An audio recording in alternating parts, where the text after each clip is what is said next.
اللہ اکبر. ایک روایت مجھے یاد آئی سیدہ فاطمۃ الزہرا کے گھر میں. ذرا توجہ کرنا میری بہنیں خاص طور پہ, اور آپ سے بھی کہتا ہوں اپنے گھر میں پردے کا نظام قائم کرو. باپ کی ذمہ داری, بھائی کی ذمہ داری. دیکھو اپنا صرف نیک بن جانا ہمیں نجات نہیں دلا سکتا جب تک گھر میں ہم اسلامی ماحول قائم نہ کریں. بلکہ میرے آقا کا فرمان یہ ہے, جس گھر کی عورتیں بے پردہ رہتی ہو اور اس گھر کے مرد مثلاً بھائی باپ شوہر ان عورتوں کو بے پردگی سے منع نہیں کرتے, وہ مرد دیوس ہے, دیوس. اللہ نہ ان کی نمازیں قبول کرتا ہے نہ ان کی دعائیں قبول کرتا ہے. یعنی جس گھر کی عورتیں بے پردہ گھومے گی اس گھر کے مرد اگر ان کو منع نہ کریں, اللہ نہ ان کی نمازیں قبول کرے نہ ان کی دعائیں قبول کرے. آج سب کو شکایت ہے ہماری دعا قبول نہیں ہوتی. تیری بیٹی بے پردہ تو نہیں گھومتی, تیری بہن بے پردہ تو نہیں گھومتی, تیری بیوی بے پردہ تو نہیں گھومتی. کیا ہو گیا؟ دین سے دور ہو گئے, آخرت کی فکر بھول گئے, اللہ کے عذاب کو بھول گئے, اللہ کے عذاب کو کہانی قصہ سمجھنے لگے, واعظ و نصیحت کی محفل میں ہنسنے ہسانے کی بات کرنے لگے. نہیں, مرنا ہے, آخر موت ہے, اللہ کو منہ دکھانا ہے. مسلمانوں تو اسلام پر چلو, اللہ رسول کی بات مانو, اپنی مرضی کے مطابق مت چلو. ایک مرتبہ سیدہ فاطمۃ الزہرا کے گھر اللہ کے رسول تشریف لائے. ساتھ میں نابینا صحابی تھے. نابینا صحابی گھر میں آئے. سیدہ فاطمۃ الزہرا کسی پردے کے پیچھے چھپ گئی. اللہ کے رسول نے امتحان لینے کے لیے کہا, بیٹی فاطمہ کس سے چھپ رہی ہو؟ اشارہ کر کے کہا ان سے, تاکہ ان کا دل بھی نہ ٹوٹے. ان سے. ارشاد ہوا یہ تو نابینا ہے. عرض کرتی آقا یہ نابینا ہے, میں تو نابینا نہیں ہوں, میں نابینا نہیں ہوں, اس لیے ان سے پردہ کر رہی ہوں. اندازہ کریں, غور فرمائیں, یہ مزاج تھا سیدہ کائنات کا. بلکہ سیدہ پاک کی شان یہ ہے, امام اہل سنت سیدی اعلیٰ حضرت نے تو یہاں تک لکھا ہے کہ سیدہ فاطمۃ الزہرا کے سر کی چادر کو, سر کے دوپٹے کو, مرد تو مرد ہے, مرد تو مرد ہے, بچے تو بچے ہیں, بوڑھے تو بوڑھے ہیں. فاطمۃ الزہرا کی غیرت یہ تھی کہ آپ جو سر کے اوپر چادر اوڑھتی تھی اس چادر کو کبھی چاند و سورج نے بھی نہیں دیکھا. آپ نے اپنی سر کے چادر کو, سر کے بالوں کو نہیں, سر کے بالوں کی بات بہت بلند ہے, سر کے بالوں کی بات بہت بلند ہے.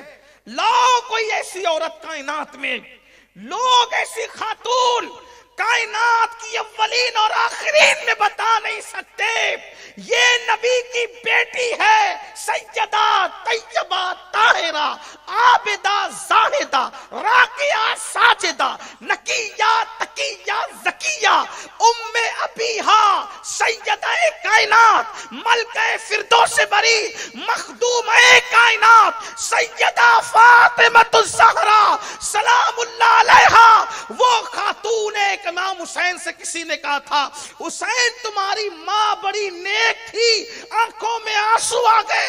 فرمایا سچ کہا, میری ماں اتنی نیک تھی کہ جب ان کا وصال ہوا میں صرف 7 سال کا تھا, اس کے باوجود بھی میں نے اپنی ماں کے سر کے بالوں کو کبھی نہیں دیکھا. بیٹا ہو کر بھی میں نے اپنی ماں کے سر کے بالوں کو کبھی نہیں دیکھا. کوئی ایسی خاتون تو لاؤ. اللہ اکبر. امام اہل سنت مجدد میت ماضیہ لکھتے ہیں کہ سیدہ فاطمہ نے اپنی چادر کو چاند و سورج سے بھی چھپایا. ان کی چادر کو کبھی چاند و سورج نے بھی نہیں دیکھا. فرماتے ہیں جس کا آنچل نہ دیکھا مہو مہر نے, آنچل کہتے ہیں چادر کو, دوپٹے, جس کا آنچل نہ دیکھا مہو مہر نے, اس ردائے نزاہت پہ لاکھوں سلام, اس ردائے نزاہت پہ لاکھوں سلام. یہ ہے عورت کا کردار. اور آج گانے ہو رہے ہیں عورتوں کے درمیان. اللہ کے رسول صلی اللہ علیہ وآلہ وسلم کا فرمان سنو. آج عورتیں شادیوں میں ناچتی ہے اور مردوں سے کہتی ہیں ہم تو اپنے ارمان نکال رہے ہیں, بیٹے کی شادی میں, بھائی کی شادی میں, دیور کی شادی میں نہ ناچے تو پھر کیا کریں. انہیں ناچنا تو بہت بڑی بات ہے, اللہ کے رسول علیہ السلام فرماتے ہیں جو عورتیں اترا اترا کر چلتی ہے، یعنی چلتی ہے دوڑتی نہیں، اترا کے چلتی ہے، اترا کر چلنا. گجرات والے سمجھیں گے اترا کے چلنا کسے کہتے ہیں.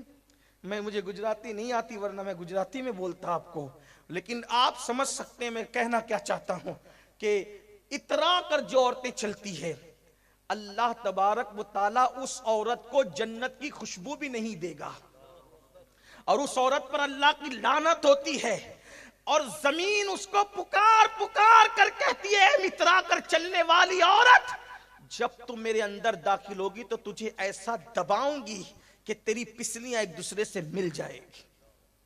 یہ دنیا ہی سب کچھ نہیں ہے، یہ دنیا ہی سب، ایک دن قبر ہے، قبر میں جانے سے انکار کس کو ہے. یہ دنیا ہی سب کچھ نہیں ہے، ایک دن قبر ہے.